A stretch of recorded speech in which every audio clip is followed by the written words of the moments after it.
Hey mec, bravo pour l'intro en bourse. 750 millions de dollars de valeur. Tu vas pouvoir te remplir les poches. Quoi ? Attends, je te rappelle. Putain. Oh putain. Nirav, on s'est fait baiser par nos investisseurs.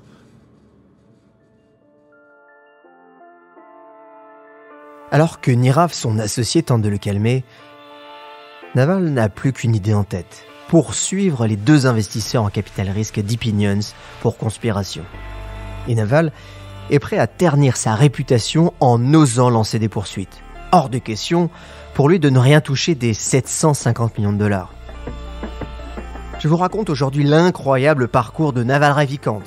Émigré très jeune aux États-Unis, élevé par une mère célibataire dans le quartier pauvre du Queens, il est devenu l'une des personnalités les plus respectées du secteur des startups et le philosophe de la Silicon Valley. Donc, comme je vous le disais, faites des choses que vous aimez. Qu'est-ce que vous voulez faire plus tard ? Je ne sais pas encore. J'hésite. Je veux acheter des fusées aux Russes pour aller dans l'espace. N'aie pas peur de l'avenir. Il faut se construire. L'expérience ne s'achète pas et ne se transmet pas. Bienvenue sur le podcast Il était une fois l'entrepreneur, le seul podcast business en France qui raconte les histoires comme une série tous les mardis. Je suis Laurent Broye, fondateur de Inspire Média, et chez Inspire Média, en plus de raconter des histoires, nous aidons les entreprises à lancer leur podcast. Et n'oubliez pas de vous inscrire à nos spectacles dans toute la France, Inspire sur scène, que vous retrouverez en description.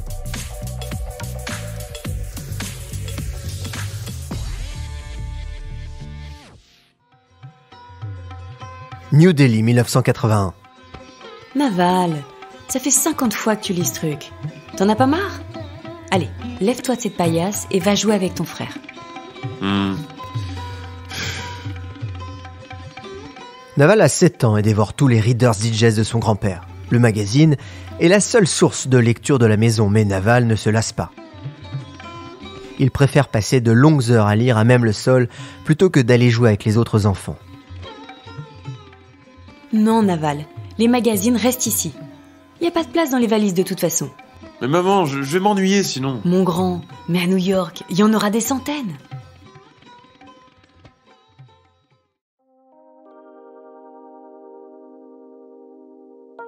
Naval a 9 ans quand ses parents immigrent dans le Queens, à New York. Le rêve de richesse est bien loin de la réalité. Son père pharmacien ne peut pas exercer son activité ici. Il ouvre alors une quincaillerie, mais les affaires périclitent. Ses parents divorcent alors et sa mère, en charge de ses 2 enfants, doit survivre en faisant des ménages. Il est 20h45. La bibliothèque fermera ses portes dans 15 minutes. Naval ? Tu es encore là, mon grand ? Ah oui, ouais. Maman n'est pas encore venue me chercher. Bon, je vais attendre avec toi.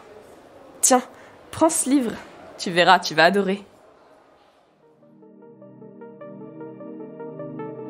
La mère de Naval part tôt et rentre tard, éreintée par les heures de ménage. Le quartier est dangereux. La petite bibliothèque municipale devient vite une sorte de garderie pour Naval. Enfant curieux, il ne cesse de lire. Il veut s'en sortir. Il veut tout apprendre. Maman, j'ai commencé à regarder les facs. Je crois que j'ai envie de devenir astrophysicien. S'il y a bien une chose dont je suis sûre, mon grand, c'est que tu vas te lancer dans les affaires. T'es bien trop indépendant. Quoi ? N'importe quoi. Naval a 15 ans. Il ne le sait pas encore, mais sa mère a deviné juste. Ah, Naval, bon Dieu, sors la tête de ton bouquin. On a des clients à livrer. Putain de boulot de merde. Hors de question que je fasse ça toute ma vie. Livraison de nourriture indienne, plonge dans une cafétéria, distribution de journaux. Autant de jobs qu'il déteste, mais autant de raisons qui le motivent pour briller dans ses études.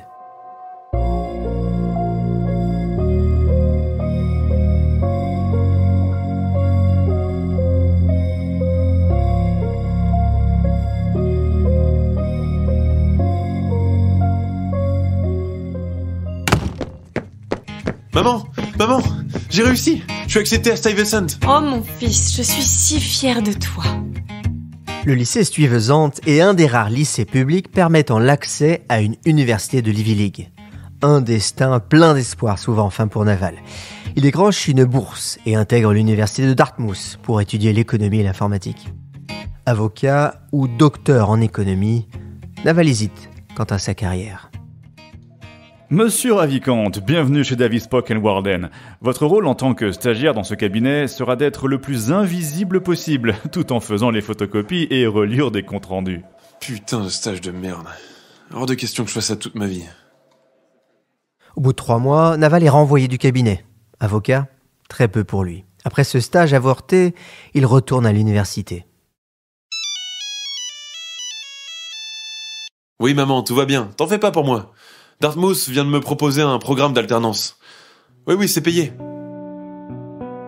Habitué du laboratoire informatique de son université, Naval devient vite assistant informatique. Il semblerait qu'il ait enfin trouvé sa voie. Ou du moins, c'est ce qu'il croit. En 1996, il est diplômé en économie et en informatique. Il bosse un temps pour Boston Consulting Group, où, pour s'amuser, il apprend au personnel à détourner la ligne de fax. Puis, il s'envole pour la Californie.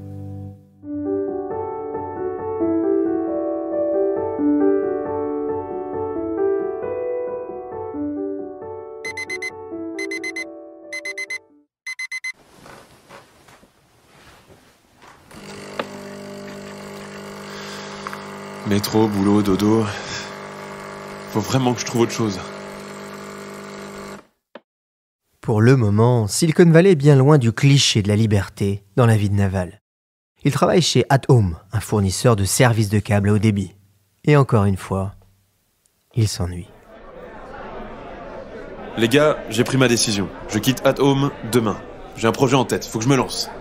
T'es fou, mec! T'es prêt à renoncer à 4 millions de dollars d'options d'achat d'actions de la boîte pour un truc dont tu ne sais même pas si ça va marcher.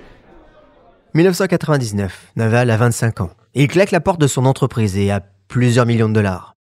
Avec son ami et associé Nirav Tolia, il fonde Epinions.com, un site d'évaluation par les consommateurs de produits divers.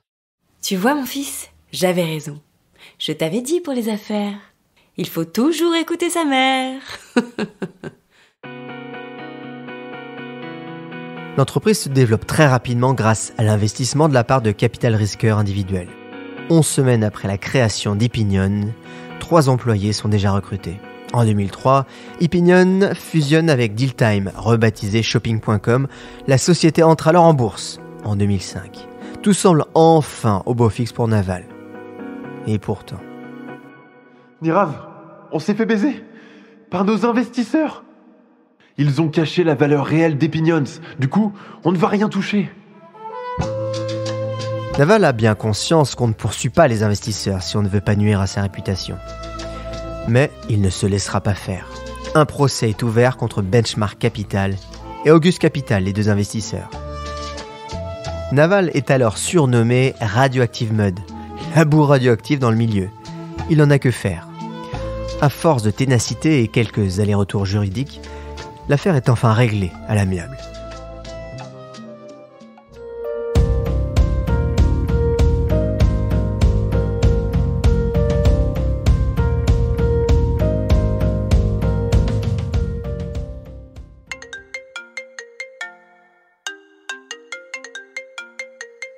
Ne t'inquiète pas, maman.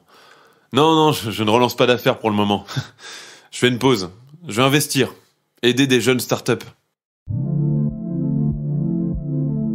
Conscient du manque d'informations sur la levée de fonds, à la suite de la mésaventure Epinions, Naval et Nirav lancent Venture Hack, un blog d'astuces et de conseils à destination d'autres entrepreneurs. En parallèle, Naval investit de petites sommes dans de nouvelles startups comme Twitter. On le surnomme désormais l'ange vengeur. Nirav, j'ai bien réfléchi. Notre blog est devenu un pilier dans toute la vallée, même pour les investisseurs. Il faut qu'on voie plus loin. En 2010, croulant sous les demandes de startups et d'investisseurs, Naval crée AngelList, une plateforme professionnelle qui met en relation des startups avec des investisseurs et vice-versa. Mais il reste un problème à régler, la réglementation très stricte en matière de valeurs mobilières. Bonjour monsieur le sénateur, ici Naval Ravikant, Jumpstart Our Business Startups. Ça vous parle?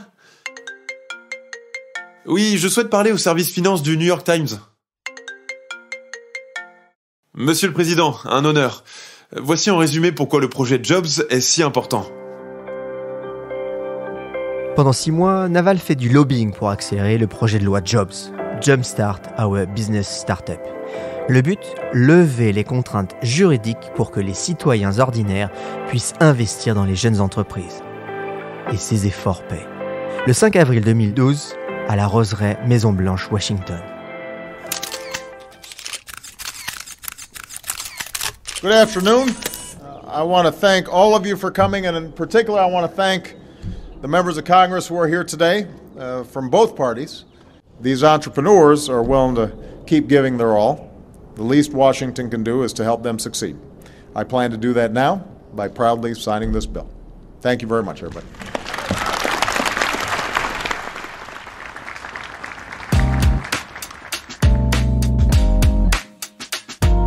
Le projet de loi Jobs est enfin adopté. AngelList peut aussi se développer à grande vitesse et devient une plateforme incontournable. Le site aide 30 à 40 entreprises dont Twitter et Uber à lever un total de 10 à 20 millions de dollars par mois.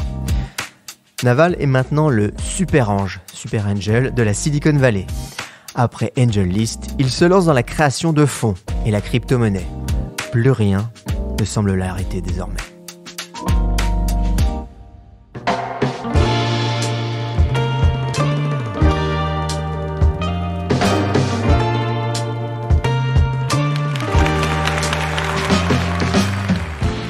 Cher public, j'ai l'honneur ce soir de vous présenter celui qui vous rendra riche, entrepreneur, investisseur, d'AngelList à CoinList, de Metastable Capital à Spearhead. Voici Naval Ravikant, le super investisseur de start-up. Naval, allons droit au but. Comment devenir riche ? À force de tweets partageant ses principes pour s'enrichir et être heureux, le super investisseur de la Silicon Valley a développé une véritable philosophie de la richesse et du bonheur. Honnêteté, curiosité, lecture et ne plus être victime des circonstances. Naval prodigue ses bons conseils et ses expériences pour aider chacun à tracer sa route.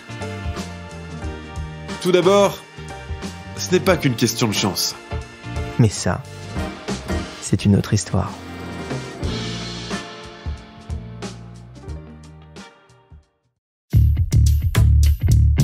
Et oui, merci encore pour votre fidélité. C'est précieux parce que c'est beaucoup de travail. De la documentation, de l'écriture, des voix, du travail, bref. Merci aux acteurs, déjà, tous les acteurs qui interviennent, comme vous avez pu les entendre. Merci aussi à Thibaut Viotte, Sarah Brevet pour l'écriture et Morgane Bouchiba pour le son. Et je vous dis à bientôt, car tout est une question d'histoire. Allez, merci, à bientôt.